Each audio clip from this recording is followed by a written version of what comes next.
ঘর থেকে বের হলেই যানবাহনের হর্ন, অনিয়ন্ত্রিত এই গাড়ির হর্নে জর্জরিত নগর জীবন। রাজধানীতে যেন চলছে হর্ন বাজানোর প্রতিযোগিতা, নিরুপায় সাধারণ নগরবাসী।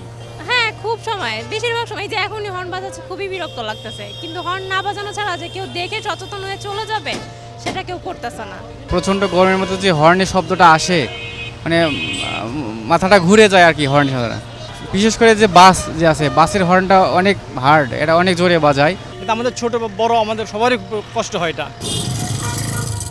ঢাকায় উচ্চমাত্রায় এই শব্দ দূষণ নীরবে মানুষের শরীরে করে যাচ্ছে ভয়াবহ ক্ষতি, যার মধ্যে সবচেয়ে ঝুঁকিতে রয়েছে ছোট বাচ্চা ও বয়স্করা।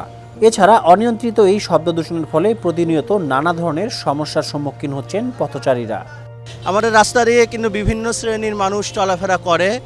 এক্ষেত্রে কিন্তু এখানে রোগীও থাকতে পারে, একটা ছোট বাচ্চাও থাকতে পারে। হ্যাঁ, হঠাৎ করে যেটা একটা হর্নের শব্দ আসে, এটাই যেমন আমাদের হার্ট অ্যাটাকেরও কারণ হতে পারে, অনেক সময় আমাদের মস্তিষ্কেরও কিন্তু আঘাত হানতে পারে।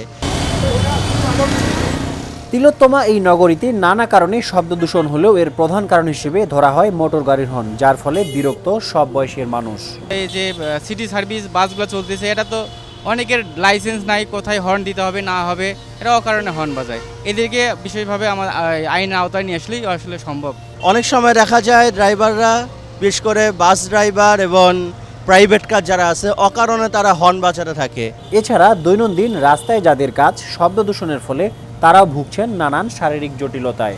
হর্নটাতে এমন অবস্থা, সারাদিন যদি আমরা গাড়ি চালাই, অবশ্যই সন্ধ্যায় এটা ইফেক্ট হয়, মাথাটা ঝিমঝিম ঝিমঝিম করে শব্দ হয়, আর শরীরটা একটু নার্ভাস ফিল হয়, মানে যখন এই হর্নটা বিশেষ করে।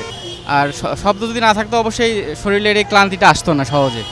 এই কারণে হর্নটা আসলে অনেক ক্ষতিকর। শব্দ দূষণ রোধে নিরলসভাবে কাজ করে যাচ্ছেন বিভিন্ন সামাজিক সংস্থা। এমন একটি সংস্থা আমি হর্ন বাজাই না বন্ধু।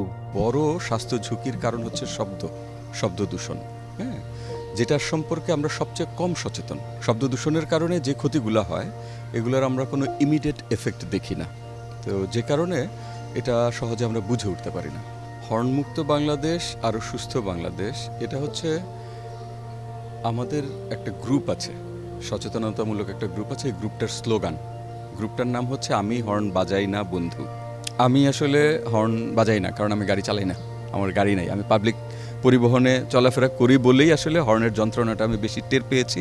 তখন মনে হলো এটা নিয়ে আসলে কাজ করা দরকার, কারণ এটা আমার একার সমস্যা না, অন্য অনেকের সমস্যা। তারপরে আসলে শুরু করা। যথাযথ আইন প্রয়োগ ও কর্তৃপক্ষের সহযোগিতা ছাড়া শব্দ দূষণ নিয়ন্ত্রণ করা সম্ভব নয় বলে জানান সংস্থাটির প্রতিষ্ঠাতা অ্যাডমিন ABM নাজমুল হুদা।